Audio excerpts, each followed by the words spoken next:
diet rendah karbo atau tanpa karbo itu Mm-mm. ada rentan resiko kena konstipasi alias sembelit.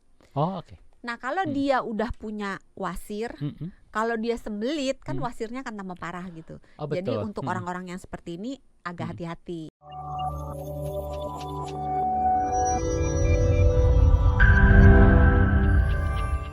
Diet tanpa nasi, Mm-mm. cocoknya untuk orang-orang seperti apa sih, Dok? Diet tanpa nasi Mm-mm. itu cocoknya untuk orang yang tajir. Oh, Karena protein harga tinggi ya. ya karena protein itu harganya tinggi. Apalagi gitu. kalau yang lagi nge-gym kan, makan dada ayam bisa berapa biji Iya kan? kan? Nah, Iya kan? gitu. Enggak ini bercanda. Jadi diet tanpa nasi apa tanpa karbohidrat nih? Dua-duanya deh. Kalau Tanpa nasi dan kan tanpa sebenarnya karbohidrat. Kalau diganti kentang, diganti ubi kan Sama aja ya. Oke, gitu artinya kan. tanpa Berarti karbohidrat. tanpa karbo ya. Diet tanpa karbo itu bagus untuk orang-orang yang ingin menurunkan berat badan, Mm-mm. bagus untuk orang-orang yang ingin mengendalikan gula darah, bagus untuk orang-orang yang ingin menurunkan trigliserida, Mm-mm. yang misalnya kan biasanya kalau kolesterol dicek gitu, salah satu komponennya trigliserida. Kalau itu meningkat, diet tanpa karbohidrat bisa membantu menurunkan kadar si trigliseridanya, termasuk orang yang darah tinggi. Itu juga bagus. Oke, Karena ya. si diet tanpa karbohidrat bisa membantu penurunan berat badan. Berat badan menurun itu bisa membantu penurunan tekanan darah, pengendalian tekanan darah jadi lebih baik gitu. Oke, Jadi kayaknya Hans harus coba deh ya, biar enggak tekanan darah tinggi ya. oh kalau itu ini ganti teman kerja aja gimana? Ganti mindset itu lebih tepat gitu kan. Nah terus untuk orang-orang yang punya resistensi insulin, jadi punya sindrom metabolik. Sindrom metabolik itu gula darahnya naik tipis-tipis, belum sampai diabetes.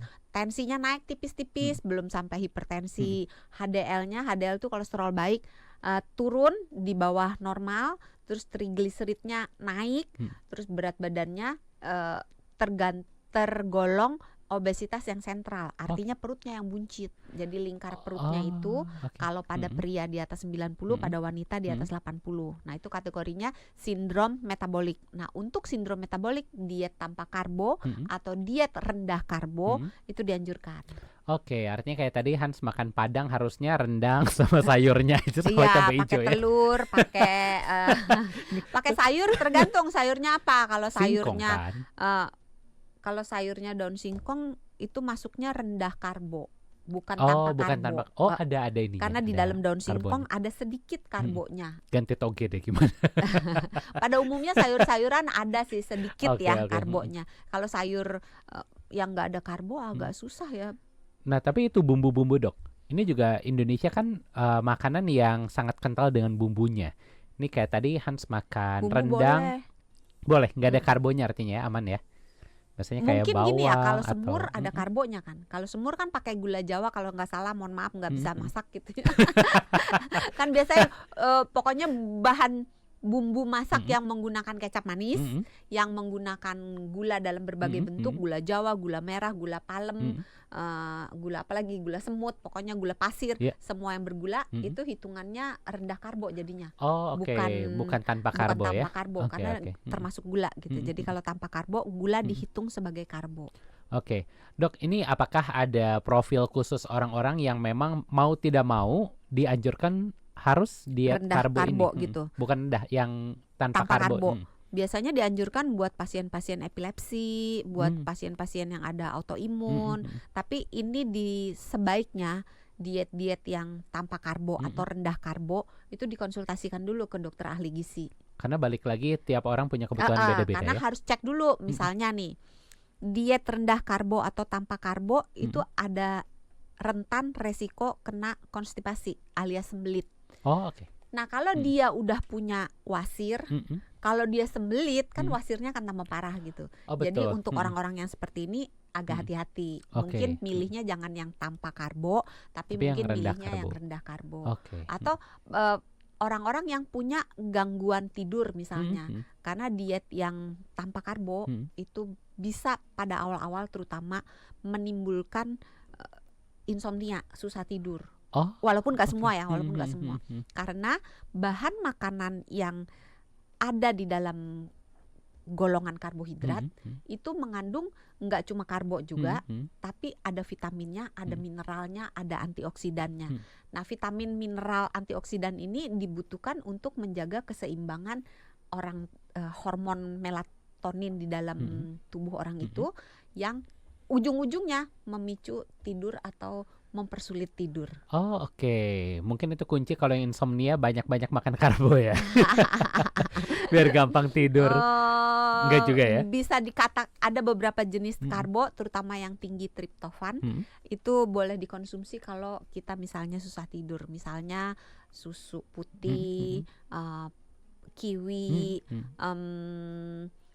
pisang, itu bisa membantu orang untuk tidur. Jadi lebih gampang ya.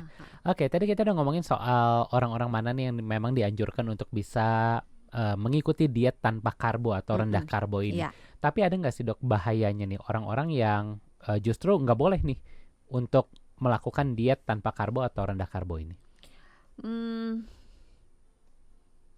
Mungkin orang-orang yang mengalami gangguan mineral, gangguan elektrolit, orang-orang yang punya defisiensi atau kekurangan vitamin itu, atau itu tadi nggak boleh sembelit, misalnya dia punya wasir gitu ya, itu memang sebaiknya, bukan nggak boleh sih, konsultasi dulu. Orang yang punya gangguan ginjal, orang yang punya gangguan hati, sebaiknya konsultasi dulu, karena untuk memetabolisme makanan tanpa kehadiran karbohidrat itu agak sulit. Dan untuk memetabolisme protein dan lemak dibutuhkan beberapa konsekuensi, termasuk ujung-ujungnya beberapa mineral akan menurun untuk kompensasi tubuh mengolah protein dan lemak ini. Termasuk salah satunya itu tadi elektrolit kita. Itu ya? Jadi nanti bisa natriumnya, kaliumnya, kalsiumnya terbuang dari tubuh, sehingga kita kemungkinan terjadi gangguan mineral. Terus di dalam bahan makanan karbohidrat kan banyak vitamin, ada vitamin B, vitamin C. Kalau kita badannya kurang, kita dietnya tanpa karbo, akan berpotensi jatuh ke makin kurang lagi. Jadi butuh suplemen tambahan. Iya, suplemen tambahan. Nih dok, sebelum kita ke pertanyaan dari sahabat Sonora, dulu Hans pernah katanya kurang elektrolit. Waktu itu nyebabin kejang, benar gak sih? Kalau bisa ya? Bisa. Oh, bisa nyampe sana. Makanya harus dikonsultasikan balik lagi gitu. Diet ini dikenali tanda-tandanya. Kalau misalnya udah biasanya nih kalau udah terjadi gangguan mineral, orangnya tuh rasa kayak kembung, bengkak gitu, atau malah terjadi kayak dehidrasi, atau kram, sering kram otot, sakit kepala, terus biasanya mulutnya bau. Itu jadi ciri-cirinya ya. Untuk bisa waspada kira-kira dietnya harus diambil atau enggak, terutama yang tanpa atau rendah karbo ini. Kita ke penanya dulu boleh ya dok San ya? Ini sudah ada satu penanya, tapi karena di sini tidak bisa dibuka, kita tanya ke kakak operator. Ada kakak Jose, selamat malam. Kakak boleh Jose, dong pertanyaannya dibacakan. Membacakan pertanyaan dari netizen. Ini dari Hani66. Oke, selamat malam Hani66. Pertanyaannya, dok, apa betul saya makan pagi terus sama cemilan sampai 3 sore? 3 sorenya saya sudah stop makan. Apa itu bagus? Intermittent fasting artinya dok ya ini ya? Iya. Terima kasih pertanyaannya Mbak Hani 66. Ini pertanyaan yang menarik. Ada satu lagi katanya dok. Ada satu lagi dok. Boleh dicatat dulu ya. Dari Eka Fikri. Dok, aku dulu diet berhasil disertai olahraga juga. Lalu tidak meneruskan lagi diet dan olahraga. Kenapa berat badan malah lebih melar dari sebelum diet? Waduh, udah nih. Dua nih ya. Udah dua. Kita satu dulu dari kita Hani. Hani 66 dulu ya. Ini pola makan dari sarapan sampai jam 3 sore, habis itu nggak makan apa-apa lagi, bisa dikategorikan sebagai intermittent fasting. Apabila nggak makannya ini disertai dengan tidak mengkonsumsi minuman apapun yang berkalori. Jadi kalau misalnya kayak Hans tadi minum susu ada batal. kalorinya ya? Oh, oke. Iya, berarti bukan intermittent fasting. Tapi kalau minum susunya hanya sedikit, jadi mulai dari jam 3 sore sampai besok pagi sarapan, minum susunya misalnya cuma setengah gelas, itu masuknya masih bisa intermittent fasting tapi yang dirty intermittent fasting. Nah, boleh apa enggak? Boleh. Sepanjang tidak menimbulkan keluhan. Karena beberapa orang itu tidak bisa, makanya kembali lagi dia punya penyakit enggak masing-masing ya, gitu. tiap orang punya profil yang berbeda-beda ya. Ya, kan ada dan punya kebiasaan yang berbeda-beda, punya kultur keluarga yang berbeda-beda. Selama tidak mengganggu, misalnya ada beberapa orang yang kalau lapar nggak bisa tidur. Saya termasuk yang kalau lapar nggak bisa tidur gitu. Kayak kita semua di sini kalau lapar nggak bisa tidur ya. Tapi kalau Mbak Hania 66 ini merasa oke kok saya bisa tidur, silahkan gitu. Tapi ketika mengalami keluhan gitu, coba direfleksikan lagi, perlu nggak sih melakukan itu gitu. Karena nggak semua diet itu cocok untuk setiap orang gitu. Betul. Jadi kalau memang nggak cocok, ganti cara dietnya. Yang penting secara pakem kesehatan tidak melenceng terlalu jauh.